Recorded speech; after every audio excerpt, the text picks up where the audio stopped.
चलिए आज हम अपना नया चैप्टर शुरू करेंगे, वो है इंडिफरेंस कर्व। देखिए इंडिफरेंस कर्व क्या होता है, ये हमें बताता है, ये हमें कॉम्बिनेशन बताता है अलग अलग, जिसमें कि हम दो गुड्स को ही कंज्यूम करते हैं। ठीक है, तो ये एक ग्राफिकल रिप्रेजेंटेशन होता है। देखिए ये ग्राफिकल रिप्रेजेंटेशन है जो हमें अलग अलग कॉम्बिनेशन बताते हैं जिसमें कि कंज्यूमर सिर्फ दो ही गुड्स को कंज्यूम करता है। ठीक है ना, तो देखते हैं हम कौन कौन से कॉम्बिनेशन है। जैसे कि ये कॉम्बिनेशन है पी कॉम्बिनेशन, इसमें कंज्यूमर एक एप्पल और 15 बनाना जो है उसको कंज्यूम कर रहा है। ऐसे ही जो क्यू है उसमें वो एप्पल 2 यूनिट और जो बनाना है उसकी 10 यूनिट को कंज्यूम कर रहा है। ऐसे ही जैसे ही अलग अलग कॉम्बिनेशन है, ये अलग अलग यूनिट्स बता रहे हैं बनाना और एप्पल की। तो हमें क्या समझ में आया, यहाँ पर हमें समझ में आता है कि आईसी कर्व एक तो ये ग्राफिकल रिप्रेजेंटेशन होता है दो कमोडिटी का। ठीक है, जिसमें कि जो कंज्यूमर होता है वो दो कमोडिटी को कंज्यूम करता है, उसके अलग अलग कॉम्बिनेशन है। जैसे कि या तो एक एप्पल और 15 बनाना, या फिर दूसरा कॉम्बिनेशन 2 एप्पल और 10 बनाना, या तीसरा कॉम्बिनेशन ऐसा हो सकता है कि एप्पल को बढ़ा दे 3 यूनिट कर ले और 6 बनाना की यूनिट हो गई। ठीक है, तो ऐसे अलग अलग कॉम्बिनेशन देता है। तो ये सारे जो हमें पॉइंट दिख रहे हैं ये वही कॉम्बिनेशन, जैसे कि ये पी वाला था, ठीक है, जिसमें एक एप्पल और B4 बनाना 15 बनाना थे। फिर अगर वो, क्योंकि उसके पास तो इनकम लिमिटेड है ना, तो इसीलिए अगर वो एप्पल की यूनिट को बढ़ाएगा तो उसको बनाना की यूनिट जो है वो कम करनी पड़ेगी। ये अलग अलग कॉम्बिनेशन, या तो वो कॉम्बिनेशन कॉम्बिनेशन पी ले सकता है, या क्यू, या आर, या एस, या टी। ठीक है, लेकिन यहाँ पर एक और बात होती है, क्या कि ये जितने भी सारे कॉम्बिनेशन हैं वो कंज्यूमर को इक्वल सेटिस्फेक्शन देंगे। यानी कि पी कॉम्बिनेशन जो है एक एप्पल और 15 बनाना का, वो उतनी ही सेटिस्फेक्शन देगा जितना कि क्यू यानी कि 2 एप्पल और 10 बनाना का देगा, या फिर आर जिसमें 3 एप्पल और 6 बनाना है। ठीक है, एस टी ऐसे ही। तो ये सारे कॉम्बिनेशन या तो वो पी ले, या क्यू, या आर, या एस, या टी, लेकिन जो भी कॉम्बिनेशन उसको मिलेगा वो कॉम्बिनेशन उसके लिए इनडिफरेंट होगा। इनडिफरेंट मतलब कि सारे ही उसको इक्वल सेटिस्फेक्शन दे रहे हैं, तो वो बोलेगा कि भाई कोई सा भी कॉम्बिनेशन हमें दे दो, क्योंकि हमें सब पर इक्वल सेटिस्फेक्शन मिल रहा है। वो किसी भी एक के फेवर में नहीं होगा कि हमें हाँ पी ही पसंद है, नहीं होगा। उसको ये सारे ही कॉम्बिनेशन, इसमें से वो कोई सा भी उठा ले, उसको इक्वल सेटिस्फेक्शन मिलेगा। इसीलिए इसको कहा जाता है इनडिफरेंट कर्व। इनडिफरेंस कर्व क्यों? क्योंकि वो इन सारे कॉम्बिनेशन के लिए इक्वली बैलेंस रहता है, उसका सेटिस्फेक्शन वो इनडिफरेंट रहता है, वो किसी के साथ भी पक्षपात नहीं करता है। तो इसीलिए तो इनडिफरेंट कर्व की डेफिनेशन ही यही है कि दो गुड्स का कंजम्पशन होगा और जो कॉम्बिनेशन होंगे दो गुड्स के वो उसको हमेशा इक्वल सेटिस्फेक्शन देंगे। इक्वल सेटिस्फेक्शन देंगे तो वो किसी के लिए भी ज्यादा फेवर में नहीं होगा, सबके लिए वो इनडिफरेंट रहेगा। इसीलिए इसे कहा जाता है इनडिफरेंस कर्व। उम्मीद है इसकी डेफिनेशन अच्छे से समझ में आई होगी। चलिए आगे बढ़ते हैं। ठीक है, देखिए ये हमारा इनडिफरेंस कर्व है। ठीक है, ये हमारी गुड्स है, ये हमारे अलग अलग कॉम्बिनेशंस हैं। चलिए अब देखते हैं इंडिफरेंस मैप क्या होता है। जब एक ही ग्राफ पर हम बहुत सारे अलग अलग इंडिफरेंस कर्व को एक साथ रिप्रेजेंट कर देते हैं तो उसको हम कहते हैं इंडिफरेंट मैप। ठीक है, group of indifference curves is indifference map. तो ये रहा मैप। ठीक है, यहाँ पर IC1 जो IC1 है वो है indifference curve 1, indifference curve 2, indifference curve 3। उम्मीद है यहाँ तक समझ में आया होगा कि एक ही कर्व पर, मतलब एक ही डायग्राम पर बहुत सारे इंडिफरेंस कर्व जब शो हो जाते हैं। चलिए आगे बढ़ते हैं। आगे हमारा है MRS क्या होता है। देखिए बहुत ज्यादा इंपॉर्टेंट है। हमने अपनी लास्ट वाली वीडियो में जब हमने कार्डिनल यूनिट पढ़ी थी तो हमने उसमें एक चीज पढ़ी थी कि DMU डिमिनिशिंग मार्जिनल यूटिलिटी क्या होता है, कि जब हम ज्यादा से ज्यादा किसी चीज को कंज्यूम करते हैं तो उससे मिलने वाली यूटिलिटी या सेटिस्फेक्शन वो कम होता रहता है। एग्जाम्पल हमने पानी पिया था कि हमें बहुत प्यास लगी है, जो पहला गिलास होगा वो ज्यादा प्यास बुझाएगा, दूसरा वाला कम कम कम, यानी कि उससे मिलने वाली जो मार्जिनल यूटिलिटी होगी, यानी कि उससे मिलने वाला हर एक यूनिट का सेटिस्फेक्शन होगा वो धीरे धीरे कम होता चला जाएगा। ठीक है, यहाँ पर इनडिफरेंस कर्व जो रिलेटेड होता है वो होता है MRS से। तो चलिए MRS क्या होता है वो हम देखते हैं। ठीक है, देखिए यहाँ पे इसने हमें अलग अलग कॉम्बिनेशंस दिए हैं P, Q, R, S, T। ठीक है, अब यहाँ पर हमें ये दिख रहा है कि क्योंकि कंज्यूमर की इनकम लिमिटेड है, ठीक है ना, वो अपनी इनकम नहीं बढ़ा सकता। और ये सारे के सारे जो कॉम्बिनेशंस है, combination P Q R S T, ये उसको इक्वल सेटिस्फेक्शन दे रहे हैं, ठीक है। इसमें से वो सबके लिए इनडिफरेंट है। इनडिफरेंट मतलब सबके लिए किसी में वो भेदभाव नहीं करेगा, उसे कोई सा भी इसमें से कॉम्बिनेशन दे दो, ठीक है। तो लेकिन हमें यहाँ पर दिखाई दे रहा है कि जब वो एप्पल की यूनिट्स बढ़ा रहा है कंजम्पशन की, तो वो बनाना की कम करेगा। क्यों करेगा? क्योंकि उसकी लिमिटेड है इनकम, ठीक है ना। अगर उसको एप्पल बढ़ाना है तो एप्पल पे ज्यादा पैसा खर्च करेगा और बनाना पे कम पैसे खर्च करेगा, तो ऑब्वियस ही बात है बनाना की जो कंजम्पशन है उसको कम करना पड़ेगा, ठीक है। तो ये कॉम्बिनेशन अलग अलग दिखा रहे हैं। एमआरएस यही होता है। एमआरएस कहता है कि एक एप्पल की एक और यूनिट को कंज्यूम करने के लिए बनाना की जो भी यूनिट हमने कम की है, सेक्रीफाइस की है, उसे हम यूनिट को ही हम कहते हैं एमआरएस, यानी कि मार्जिनल रेट टू सब्सटीट्यूट। इसका मतलब होता है, सब्सटीट्यूट का मतलब होता है कि एक के लिए उसकी जगह पर यूज होने वाली दूसरी गुड। जैसे कि मान लीजिए यहाँ पर बनाना है, ठीक है, वो कंज्यूम कर रहा है, लेकिन उसका सब्सटीट्यूट यानी कि उसकी जगह दूसरी प्रेजेंट गुड कौन सी है? एप्पल। तो ये इसके सब्सटीट्यूट यानी कि इसकी जगह लेने में क्या है इसकी सब्स्टिट्यूट रेट? इसकी एक यूनिट बढ़ रही है तो इसकी सब्स्टिट्यूट रेट है कितनी? एक एप्पल की, जैसे कि यहाँ पे देख लेते हैं, यहाँ पे एक एप्पल है और 15 बनाना है। अब यहाँ पर एक एप्पल बड़ा है तो इसकी सब्स्टिट्यूट यानी कि इसको प्राप्त करने के लिए बनाना की सेक्रीफाइसिंग रेट क्या है? क्या है भाई? 5 बनाना। समझ में आया होगा कि इसको सब्स्टिट्यूट करने के लिए, इसको सब्स्टिट्यूट करने के लिए, ठीक है, इसको प्राप्त करने के लिए इसको हमने कितना सेक्रीफाइस किया है, इसे कहते हैं मार्जिनल रेट ऑफ सब्स्टिट्यूशन। इसमें क्या होता है? इसका मतलब यही होता है कि एप्पल की एक और यूनिट को गेन करने के लिए बनाना की कितनी यूनिट हमने सेक्रीफाइस की है, ठीक है। तो इसे कहा जाता है क्या कहा जाता है? MRS, marginal rate to substitute, यानी कि एप्पल की एक और यूनिट को गेन करने के लिए बनाना की कितनी यूनिट हमने सेक्रीफाइस की है, ठीक है। तो ये अलग अलग कॉम्बिनेशन है। चलिए देखते हैं आगे। देखिए यहाँ पर है एमआरएस, ये देखिए ये एमआरएस है, ठीक है, ये एमआरएस है। देखिए यहाँ पे क्या बता रहा है, यहाँ पे ऊपर तो हमें पहला कॉम्बिनेशन पता ही नहीं है कि इसने कितनी सेक्रीफाइस की है, ठीक है ना। अब अगर हम इसमें आगे देखते हैं P Q R S T, तो हमें समझ में आता है कि एप्पल बढ़ रहा है, बनाना कम हो रहा है, लेकिन एप्पल की एक और यूनिट को गेन करने के लिए यहाँ पर इसने बनाना का 5 यूनिट सेक्रीफाइस किया है। देखिए यहाँ पे 5 यूनिट सेक्रीफाइस किया है और 1 यूनिट जो है वो गेन किया है, ठीक है। अब कॉम्बिनेशन आर में देखते हैं। देखिए 2 से 3 यानी कि 1 यूनिट एप्पल की बढ़ी है और इसकी कितनी कम हो गई है? 4 यूनिट कम हो गई है। तो ये यहाँ की एमआरएस निकल के आई, ठीक है। इससे 3 से ये 4 पे जाएगा, ये सारी एमआरएस है, ठीक है। तो 6 से 3 पे गया तो 3 इसने सेक्रीफाइस की, 1 गेन की। यहाँ पर इसने 2 सेक्रीफाइस की और 1 गेन की। तो हमें क्या समझ में आता है कि दूसरी गुड को गेन करने के लिए, एप्पल को गेन करने के लिए इसने जो बनाना को सेक्रीफाइस किया है उसकी रेट को हम जितने उसने हर यूनिट पर सेक्रीफाइस किया है उसे हम कहते हैं एमआरएस, ठीक है। समझ में आ ही गया होगा यहाँ तक कि एप्पल की एक यूनिट को गेन करने के लिए जितनी यूनिट उसने बनाना की सेक्रीफाइस की। देखिए MRS sacrificing units of banana. Delta का मतलब होता है चेंज का मतलब देखिए यहाँ पे कितना चेंज हुआ है? 10 माइनस 15 5। तो यहाँ पे आ जाएगा, अगर हमें क्यू यूनिट का एमआरएस निकालना होगा तो हम क्या करेंगे कि पहले देखेंगे इसमें कितना इसमें चेंज हुआ है, क्योंकि डेल्टा बी मतलब होता है चेंज इन बी। तो 10 से 15 पे मतलब 15 से 10 पे गए तो -5, क्योंकि कम हो रही है ना, और यहाँ पर 1, तो यहाँ पर कितना आ जाएगा?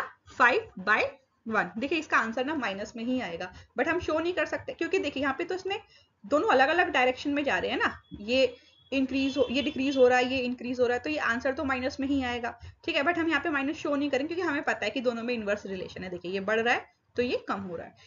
चलिए आगे बढ़ते हैं। तो ऐसे निकलती है, ठीक है। जैसे क्यू वाली यूनिट का हमें एमआरएस निकालना है तो यहाँ पे इसने 5 यूनिट जो है वो डिक्रीज किया है और 5 यूनिट डेल्टा बी आएगा और डेल्टा ए यानी कि ए में कितना चेंज हुआ है? 1 यूनिट का। तो ये ऐसा है, तो जिस यूनिट का निकालना होता है उसका चेंज निकाल के ऐसे रेशो में हम लिख लेते हैं, ठीक है। तो उम्मीद है आपको समझ में आ गया होगा। तो आपने एक और चीज देखी कि जो एमआरएस है वो हर बार घटता हुआ आ रहा है, यानी कि जो सेक्रीफाइसिंग रेट है वो हमेशा घटती हुई आ रही है। पहले इसने 1 यूनिट को एप्पल को बढ़ाने के लिए 5 यूनिट कम की थी, फिर इसने 1 यूनिट ही बढ़ाने के लिए 4 यूनिट कम किए, फिर इसने फिर से 1 ही यूनिट और ज्यादा बढ़ाने के लिए 3 2, यानी कि वो कम तो कर रहा है लेकिन इसकी रेट हमेशा डिक्रीज हो रही है। क्यों? चलिए देखते हैं। ठीक है, जैसे कि मान लीजिए जो ये वाला कॉम्बिनेशन है पहला, यहाँ पर उसके पास बहुत सारे बनाना है, 15 बनाना है और एप्पल एक ही है, तो वो उसका मन क्या चाहेगा? उसका मन चाहेगा कि वो ज्यादा से ज्यादा एप्पल को ज्यादा से ज्यादा गेन करे, तो वो बनाना की ज्यादा से ज्यादा यूनिट को सेक्रीफाइस करने के लिए तैयार हो जाए। समझ में आ रही है ना बात? क्योंकि उसके पास एप्पल कम है, तो यहाँ पर उसने पूरे 5 यूनिट सेक्रीफाइस कर दिया और गेन सिर्फ 1 यूनिट किया है। ठीक है, तो अब इसकी यूनिट कितनी हो गई? 10, और इसकी कितनी हो गई? 2।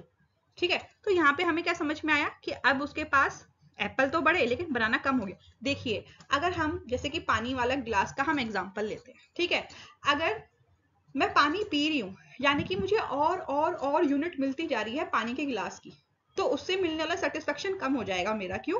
क्योंकि वो चीज मेरे पास बढ़ती जा रही है, इतनी तो मुझे उसकी जरूरत भी नहीं है।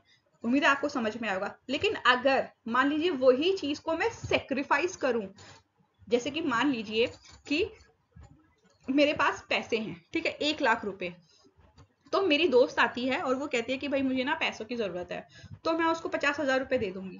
ठीक है, तो यानी कि मैंने 50,000 कम कर दिए। लेकिन दूसरी बार अगर वो मुझसे मांगने आएगी तो क्या मैं उसको 50,000 दूंगी? नहीं दूंगी। इस बार में हो सकता है उसको 25,000 दूं। क्यों ऐसा होता है? क्योंकि जब कोई चीज अगर हमारे पास कम होती चली जाती है तो उसकी वैल्यू बढ़ जाती है, और उसको हम खर्च करते हैं डिक्रीजिंग रेट के साथ, मतलब हर बार कम डिक्रीज करते हैं। उम्मीद है आपको समझ में आया होगा। तो ऐसे ही यहां पर हो रहा है। ये एप्पल को प्राप्त करने के लिए बनाना को जो सेक्रीफाइस करेगा ना, वो हर बार डिक्रीजिंग रेट के साथ करेगा। क्यों? क्योंकि जैसे ही वो कम होती जा रही है चीज, उसकी वैल्यू बढ़ जा रही है। ठीक है, उम्मीद है आपको यहाँ तक समझ में आ गया होगा। तो इसीलिए वो हर बार 1 यूनिट गेन करने के लिए इसकी हर बार 1 यूनिट, इसकी जितनी यूनिट कम कर रहा है वो सेक्रीफाइसिंग रेट है, और वो रेट हमेशा घटती हुई आ रही है। देखिए, यहाँ पे उसने 5 यूनिट सेक्रीफाइस करी, यहाँ पे 4 यूनिट सेक्रीफाइस करी, यहाँ पे 3 और यहाँ पे सिर्फ 2 करी, और इसके बाद यहाँ पर इसने ये जो 1 बचा है इसने इसको 0 नहीं कर दिया। क्यों? मान लीजिए मेरी फ्रेंड ऐसे ही पैसे लेते लेते 25,000 से मेरे पास 10,000 रुपए मिले, वो 10,000 रुपए बचे, क्योंकि वो हर बार मुझसे पैसे लेके गई है। तो क्या जब मेरे पास 10,000 रुपए बचेंगे तो मैं उसको पैसे उधार दूंगी? मैं उसको उधार नहीं दूंगी। क्यों? क्योंकि मैं अपनी सारी यूनिट का सेक्रीफाइस नहीं करती। ऐसे ही वो जो कंज्यूमर होगा वो बनाना की सारी यूनिट जो है वो सेक्रीफाइस नहीं करेगा, वो कुछ तो अपने पास रखेगा ना उसकी। ठीक है, तो यही एप्पल का सीन है। ठीक है, एप्पल की यूनिट वो बढ़ाएगा, बनाना की काम करेगा, लेकिन हर बार डिक्रीजिंग रेट के साथ। और हम देख सकते हैं जो एमआरएस है वो हर बार कम आती है, क्योंकि इसके पीछे एक लॉ होता है जिसे कहते हैं diminishing marginal rate of substitute. Actually में ये हो बिल्कुल डीएमयू की तरह रहा है। डीएमयू में वो कहता था कि जब हमारे पास कोई चीज ज्यादा से ज्यादा आती जाती है ना, ज्यादा से ज्यादा आती जाती है, तो उसकी वैल्यू कम हो जाती है। लेकिन इसका उल्टा करें, जब कोई चीज हमसे दूर जाती जाती है, जैसे कि एप्पल को हम सेक्रीफाइस करते जा रहे हैं, तो उसकी वैल्यू बढ़ जाएगी। जब उसकी वैल्यू बढ़ जाएगी तो हम उसको डिक्रीजिंग रेट के साथ कम करेंगे। और एक पॉइंट ऐसा आएगा कि हम उसको कम करना बिल्कुल 0 कर देंगे, हम नहीं करेंगे उसको कम। देखिए, 1 जब उसके पास बचा तो वो यहीं रुक गया, इसके बाद हमारा जो कर्व है वो इधर को जा रहा है, वो एक्स एक्सिस के पैरेलल हो गया, उसको टच करता तो वो यूनिट 0 हो जाती, तो वो 0 पे कभी नहीं जाएगा, क्योंकि जब कोई चीज कम हो जाती है तो उसकी वैल्यू बढ़ जाती है। और देखिए, यहाँ पर उसके पास एप्पल बढ़ गए हैं, तो यानी कि जब कोई चीज ज्यादा हो जाती है तो उसकी वैल्यू कम हो जाती है। तो जब जैसे ही 5 यूनिट हुई उसकी वैल्यू उसके लिए कम हो गई, लेकिन बनाना की बढ़ गई, क्योंकि बनाना उसके पास 1 बचा, तो वो अब सेक्रीफाइस नहीं करेगा। तो हमें समझ में आया कि जो एमआरएस होता है वो हमेशा, यानी कि उसकी जो सेक्रीफाइसिंग रेट होती है, देखिए पहले ज्यादा सेक्रीफाइस किया, फिर कम किया, फिर कम किया, फिर और कम, और एक जगह पे आगे वो रुक गया। क्योंकि जब हमें एक से दूसरे की तरफ जाना होता है तो ऑब्वियस सी बात है, इनकम लिमिटेड है, हम उसका कंजम्पशन कम करेंगे। बट जैसे उसका कंजम्पशन कम करेंगे, इसकी वैल्यू तो बढ़ जाएगी क्योंकि हमसे दूर जा रही है, बट एप्पल की वैल्यू कम हो जाएगी। क्यों? क्योंकि ये हमारे पास बढ़ते जा रहे हैं। ठीक है, तो इसीलिए इसकी सेक्रीफाइसिंग रेट कम होती जाती है, एमआरएस हमेशा घटता जाता है। उम्मीद है आपको समझ में आया होगा। क्यों? क्योंकि इसके पीछे भी डीएमयू का ही हाथ है। ठीक है, कोई चीज हमारे पास ज्यादा हो रही है तो उसकी वैल्यू कम हो जाएगी, और जब कोई चीज को हम सेक्रीफाइस करेंगे तो उसकी वैल्यू बढ़ जाएगी, और हम उसको धीरे धीरे हर बार डिमिनिशिंग रेट के साथ सेक्रीफाइस करेंगे, इसीलिए हम इसे कहते हैं DMRS, diminishing marginal rate of substitution, जिसमें कि हम एक से दूसरे को सब्स्टिट्यूट करने के लिए जो रेट होती है वो डिमिनिशिंग होते आती है, डिमिनिश मतलब कम होते हुए आती है हर बार। ठीक है, आईसी कभी भी जीरो को टच नहीं करता, क्यों? क्योंकि उसकी वैल्यू बनाना की बढ़ गई, वो कभी भी बनाना को जीरो कंजम्पशन नहीं लाएगा। ठीक है, उम्मीद है समझ में आ गया होगा आपको। और इसी वजह से इसकी जो सेक्रीफाइसिंग रेट है MRS, ये हमेशा घटती हुई आती है। इसी वजह से इसकी जो शेप है वो कॉन्वेक्स होती है, कॉन्वेक्स होती है। कॉन्केव याद है, पीबीसी में वो हर बार ज्यादा से ज्यादा उसको सेक्रीफाइस कर रहा था, तो उसकी शेप जो थी वो कॉन्केव आ रही थी, बट यहाँ पे वो हर बार सेक्रीफाइस कम कम कम कर रहा है, इसीलिए इसकी जो शेप है इंडिफरेंस कर्व की वो हमेशा कॉन्वेक्स आती है, जो ये बताता है कि एप्पल की या किसी भी गुड की एक यूनिट को गेन करने के लिए जो दूसरी गुड को सेक्रीफाइस करते हैं वो रेट हमेशा कम होती जाती है, क्योंकि उसकी वैल्यू बढ़ जाती है। जैसे कि हमें लॉ कहता है डिमिनिशिंग मार्जिनल यूटिलिटी का, उसी पर ये पूरा डिपेंड है। तो आप अब समझ गए होंगे कि इंडिफरेंस कर्व कॉन्वेक्स शेप का क्या होता, क्यों होता है, MRS क्या होती है, MRS को कैसे हम निकालते हैं। ठीक है, इंडिफरेंस कर्व पे जितने भी कॉम्बिनेशन होते हैं वो कंज्यूमर को इक्वल सेटिस्फेक्शन देते हैं। दोबारा सुनिए, जो एक इंडिफरेंस कर्व होता है उस पे कंज्यूमर को जो सेटिस्फेक्शन मिलता है, हर एक कॉम्बिनेशन PQRST ये सारे एक ही इंडिफरेंस कर्व पे हैं, इसका मतलब ये है कि वो उसको इक्वल सेटिस्फेक्शन दे रहे हैं। चलिए आइए,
तो अभी तक हमने क्या पढ़ा? ठीक है, अभी तक हमने पढ़ा कि एक आईसी है मान लीजिए, ठीक है, इस पर मान लीजिए इस पर हमारे अलग अलग पॉइंट्स होते हैं। ठीक है, मान लीजिए यहां पर एक पॉइंट है, एक मिनट रुकिए। ठीक है, मान लीजिए यहां पर कोई पॉइंट है, ठीक है, यहां कोई पॉइंट है, यहाँ कोई पॉइंट है, ठीक है। तो जो IC 1 पर जितने भी पॉइंट होंगे वो हमेशा ही इक्वल सेटिस्फेक्शन देंगे। उम्मीद है आपको समझ में आ रहा होगा, ठीक है। ऐसे ही IC2 पर जितने भी पॉइंट होंगे, मान लीजिए Q है, यहाँ पर कोई पॉइंट होता R, ठीक है, तो ये सारे जो पॉइंट है ये इक्वल सेटिस्फेक्शन देंगे। लेकिन हमें एक और बात भी पता चली, एक IC पे जितने पॉइंट होंगे वो सब आपस में एक दूसरे से इक्वल सेटिस्फेक्शन देंगे, ठीक है। लेकिन जो ऊपर वाला IC होगा वो हमें पता है उसमें ज्यादा गुड्स का कॉम्बिनेशन होता है, तो वो हमेशा ही higher IC higher level of satisfaction देता है, जो कि हम पीछे पढ़ के आए। उम्मीद है यहाँ तक समझ में आया होगा। लेकिन अब ऐसा क्या हो सकता है कि दो IC एक दूसरे को इंटरसेक्ट करे, कट करे। चलिए देखते हैं। देखें, ये IC1 है, ये IC2 है। देखकर हमें पता चल रहा है कि IC2 जो होगा वो ज्यादा सेटिस्फेक्शन देगा, क्योंकि ये ऊपर वाला IC है और इसमें ज्यादा गुड्स होंगी, ठीक है ना। इसमें कोई सा भी पॉइंट लेंगे तो वो IC1 से ज्यादा ही सेटिस्फेक्शन देगा, कोई सा भी हम यहाँ पे पॉइंट लगा ले, ठीक है। और IC2 हमेशा कम देगा। अब देखिए, अब पॉइंट P है, जो पॉइंट P है वो IC1 पर भी है और IC2 पर भी है। इसका मतलब ये है कि जो P सेटिस्फेक्शन देगा वो R देगा, क्योंकि एक IC के ऊपर जितने पॉइंट होते हैं वो सब इक्वल सेटिस्फेक्शन देते हैं, ठीक है। और सेम चीज, सेम पॉइंट IC2 पर भी, यानी कि जो सेटिस्फेक्शन P दे रहा है वो Q भी देगा, ठीक है। यानी कि P और R भी इक्वल सेटिस्फेक्शन दे रहे हैं, P और Q भी दे रखे हैं, दे एक ही, सॉरी, सेम लेवल का सेटिस्फेक्शन दे। क्या ऐसा हो सकता है? नहीं हो सकता। क्यों? क्योंकि हमेशा जो ऊपर वाला IC होता है उसमें ज्यादा गुड्स के कॉम्बिनेशन होते हैं और नीचे वाले में कम कॉम्बिनेशन होते हैं, कम यूनिट होती है, ठीक है। तो अगर हम उसके पास यहाँ पर कोई भी पॉइंट रखेंगे ना, तो कंज्यूमर क्या करेगा, वो सबसे पहले Q को ही चुनेगा, ठीक है। लेकिन हमें पता है कि P और जो Q है वो इक्वल सेटिस्फेक्शन दे रहा है, तो उसे P चूज करना चाहिए ना, ठीक है। ऐसे ही P और R भी इक्वल सेटिस्फेक्शन दे रहा है। लेकिन ऐसा हो ही नहीं सकता, क्योंकि हमेशा जो ऊपर वाला IC होगा वो ज्यादा सेटिस्फेक्शन देगा।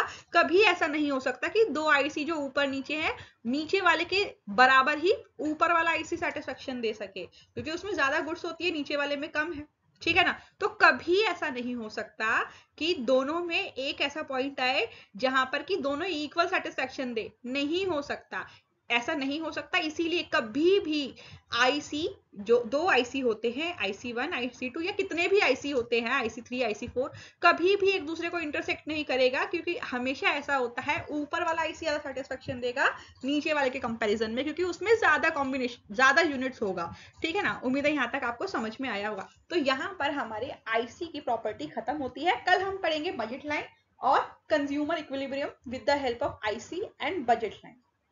उम्मीद है यहाँ तक आपको समझ में आया होगा।